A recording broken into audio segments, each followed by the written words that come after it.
But once you leave the body, you have no discretion, you just go by your tendencies. Whichever way your tendencies are, whichever way your karmic stuff is, simply you float around in that direction.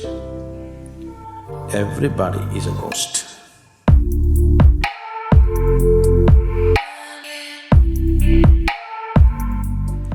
So what you're calling as death, for some reason, the body, the physical body, your accumulated body is incapable of supporting life for some reason, either because of old age or disease or injury or something. Or suicide or accident. Whichever way, you broke the body. Okay, you broke the body, either you broke the body by crashing your car or by drinking alcohol or because you fell in love with somebody, whichever way you broke your heart, let's say. Then the body has become unsuitable for life to continue. Or it could have just happened out of old age. Whichever way it happens.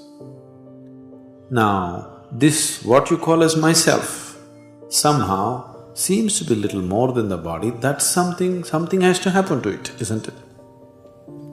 So, let us say it has slipped out of the body. If it slips out, where will it go? Its natural urges, it depends where it takes. See, right now, when you're in the physical body, you have a certain discretion. Your tendency is pulling you towards the ice cream jar, but you say no. You have discretion, isn't it? But once you leave the body, you have no discretion, you just go by your tendencies. Whichever way your tendencies are, whichever way your karmic stuff is, simply you float around in that direction. Everybody is a ghost, if you want to call them that. It is just that if someone dies out of old age, the life energy, the pranic body has lost its vibrance, so you can't feel them much. But if somebody's body is suddenly broken, for some reason, we suddenly broke this body, everything was going well, suddenly we broke the body, either by crashing or by somebody shot you dead or something happened. Now, the pranic body is in full vibrance, now it's broken, people may feel this much more than a person who left the body after dissipating his term of life. Your pranic body is in a certain level of vibrance. When it is in a certain level of vibrance, it can sustain the body very well. As it becomes feeble, it cannot hold on to the body. Below a certain level of intensity, it cannot stay in the body, it will slip out. If the same pranic body is raised beyond a certain pitch of intensity, to a certain height, once again you cannot hold on to the body.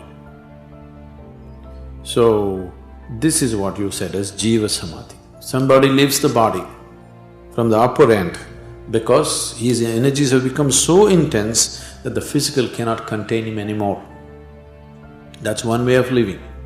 Or your energies have become so feeble, so you leave the body. This is old age and death. Or you damaged your body, so you'll have to leave. If you damage your body and leave, which way you damaged it doesn't matter. Either murder, suicide, accident, or you had a heart attack, it doesn't matter which way. But when your pranic body is in full vibrance, if you break your body for some reason, now this person's presence will be felt much more than the person who left after a certain age. So that is why people believe that those who die in accidents or suicide become ghosts. It's not so, everybody does. It is just that his presence is more felt. They are not interested in you. They have no interest in you. See, your connection with people is very physical. Somebody is your mother, somebody is your father, somebody is your husband, somebody is your brother, somebody is your wife. This is purely physical, please see that. You may have emotions attached to it, but emotions don't mean anything. If I wipe your memory out, your emotions will be forgotten, isn't it? it's very much on the surface. You are giving it an enormous importance, but it's very much on the surface. Your deepest connection is physical. Somebody is your mother, it's a physical thing, isn't it? Emotions have come later. So, once you lose the physical body, who is your mother? So that is why when people walk the spiritual path, if somebody wants to take sannyas, first he will perform the rites for his living parents, because now he doesn't want to live as a body. He says, when I say I'm walking a spiritual path, it means he doesn't want to identify himself with his physical body. He wants to focus his whole attention on that dimension which is far deeper than the physical. So if I am something more than the physical, who is my father? Who's my mother? There's no such thing.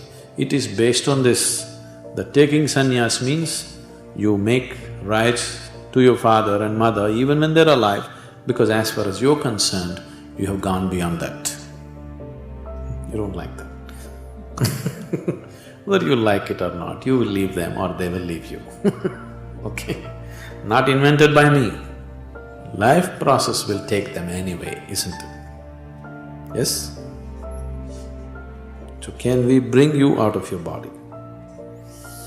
If you cooperate, yes. Even then, it can be done, but that's not good for you. It won't be good for you. Hypnotism only works on the level of your mind. The hypnosis is just on the level of your mind. If someone has a certain mastery over his own energies, if he has complete mastery over his own energies, very easily he can have mastery over your energy and just pull you out when he decides. But that's not good for you. That will not be done unless it's some extreme situation.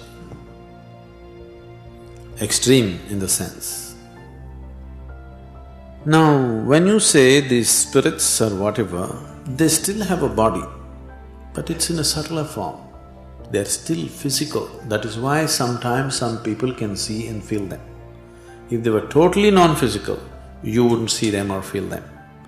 There is a physical dimension to them, a very subtle physical dimension. But they're trapped in it, they're unable to come out of it. In those kind of situations, sometimes if we see their tendencies are moving in a particular way, but they're struggling, only in such situations we pull them out, not otherwise. Otherwise, life should take its natural course. One makes a conscious effort, then you support them. One is not making a conscious effort, you never push them because it doesn't work like that.